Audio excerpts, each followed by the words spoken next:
Hey, welcome to You Ponder That, a daily devotional to get you thinking about the Word of God. And now, for today's devotion. Hey, good morning, Pastor Steve here.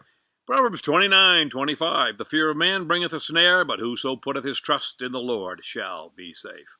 Verse after verse seems to point out my own spiritual feebleness. The overwhelming trouble in my life has been the fear of man. Now, if I posted this on Facebook, I would get a long diatribe from those who are not in this mindset, most of whom, by the way, have not earned the right to speak to me. But here I am, doing as I believe I should, and that the pastor should be the chief confessor. I've often tiptoed around situations because I don't like confrontation. I've grown, by the way, in that. But one of the worst manifestations of this sin in my life is the thought of, how is this going to affect me? Not rotten.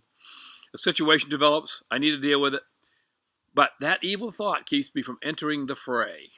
I don't want the repercussions. Now, I know that any of my listeners who are not troubled with that flaw will perhaps say, well, back up. I'm not saying I don't deal with those things. I am saying that this fear of man, this is something I constantly fight. How is this going to affect me? Gets me losing sleep and fretting, another problem, right?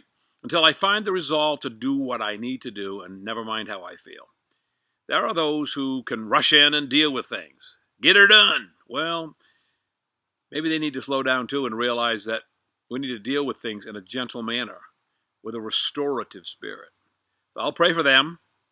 I sometimes envy them. And I hope they'll pray for me that the fear of man doesn't ensnare me.